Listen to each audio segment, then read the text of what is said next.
أمر خطير، يدخل المعروف في المنكر والمنكر في المعروف. تتقلب القلوب في كل ساعة. ألا بذكر الله تطمئن القلوب. ربنا لا تزغ قلوبنا بعد إذ هديتنا وهب لنا من لدنك رحمة إنك أنت الوهاب.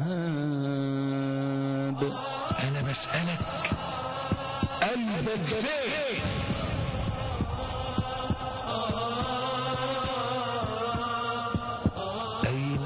أين قلبه؟ كانوا زمان يقول قلبك مع كنزك،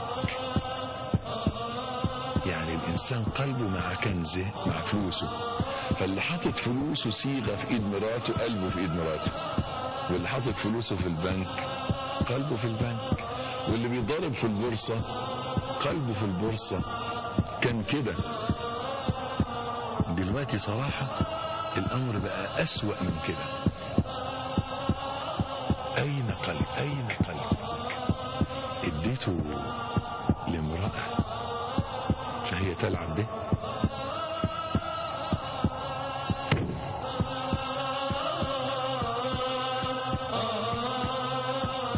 وديت قلبك فين؟ فالقلوب متقلبة تتقلب القلوب في كل ساعة كالريشة في مهب الريح تقلبها ظهرا لبطن. فحال القلب الآن يختلف عن حال القلب قبل ساعة، يختلف عن حاله بعد ساعة، وهكذا. ما سمي القلب قلبا إلا لكثرة تقلبه. فأمر الثبات على دين الله تبارك وتعالى أمر خطير وأمر جليل، لأنه مرتبط بالقلب، والقلب متقلب. نسأل الله سبحانه وتعالى أن يثبت قلوبنا على الدين وعلى طاعته حتى نلقاه، إنه ولي ذلك مولاه. حبيبي أخي أخي، وقفة الليل لنتساءل. أي القلوب قلبك؟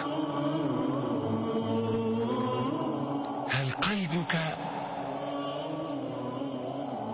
ما زال جنينا في بطن الشهوات؟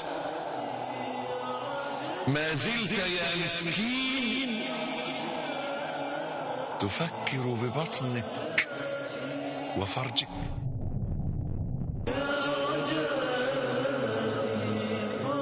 ما زلت يا مسكين تعيش لمظهرك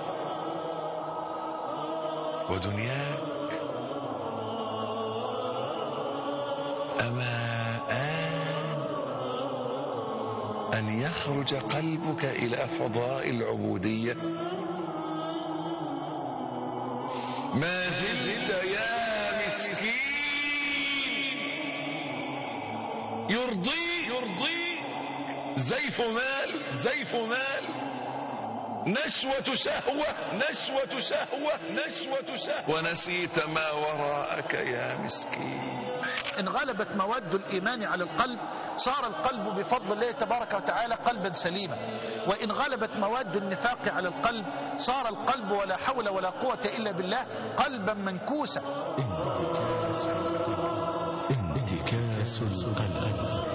انتكاس القلب يعني إيه؟ يعني يدخل المعروف في المنكر والمنكر في المعروف. بمعنى مفيش حاجة عنده اسمها معروف ومفيش حاجة اسمها عنده منكر، اتمسح الاتنين دول من جواه. يعني يفعل كل ما حرم الله.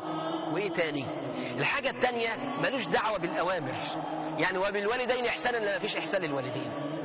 طيب وأقيموا الصلاة وآتوا الزكاة، لا مفيش إقام الصلاة ولا أتيان للزكاة. قال تعالى فلا صدق ولا صلى ولكن كذب وتولى. ده صاحب القلب والعياذ بالله اللي احنا بنسميه فيه انتكاسة.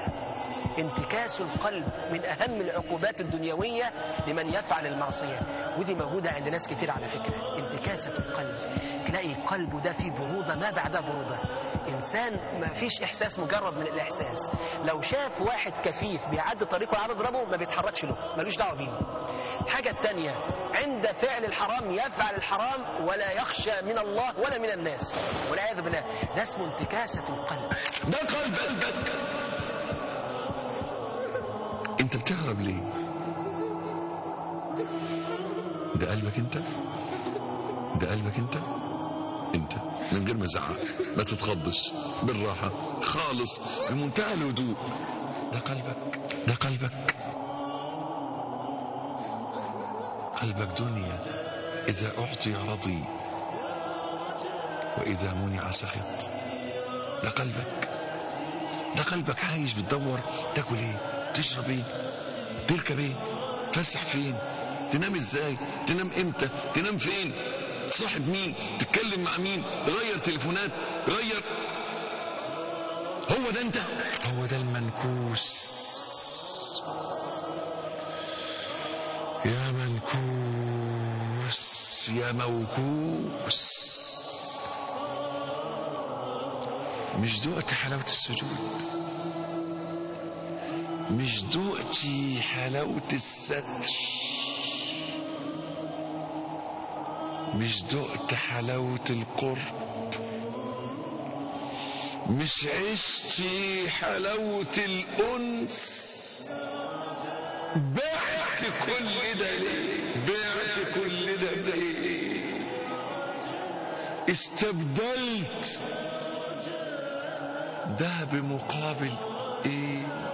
الناس اللي حاسه باليأس، الناس اللي حاسه بالملل، الناس اللي حاسه بالزهق، الناس اللي حاسه بالكآبة، الناس اللي حاسه بالضياع، الناس اللي حاسه بالألم. مش قلت لكم نفسنا نفتح مستشفى للعلاج بالإيمان؟ العلاج بالإيمان محتاجينها دي. ألا بذكر الله تطمئن القلوب. الناس اللي بيشتكوا ان قلوبهم مش مطمئنة، ان قلوبهم مش مليانة، قلوبهم قلقانة على الدنيا وقلقانة على أولادهم وقلقانة على كل حاجة. لا، ملهاش غير علاج واحد، ملهاش غير حل واحد. بذكر الله تطمئن القلوب.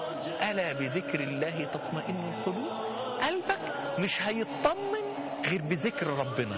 عاوز تطمن قلبك وتخلي قلبك مطمن ومليان خير، ولو الدنيا ايه اللي حصل فيها مش هتلاقي اي حاجة ولا تسأل فيها، بذكر الله. ألا بذكر الله تطمئن القلوب. اديني وعد وعهد دلوقتي، ايدي اهي، وعد وعهد دلوقتي قدام ربنا سبحانه وتعالى. ايدي اهي، عهدني انك هتسلك الطريق الى الله. يلا مد ايدك واقبل على الله. قال رسول الله صلى الله عليه وسلم: ألا وإن في الجسد مضغة إذا صلحت صلح الجسد كله، وإذا فسدت فسد الجسد كله، ألا وهي القلب. متفق عليه.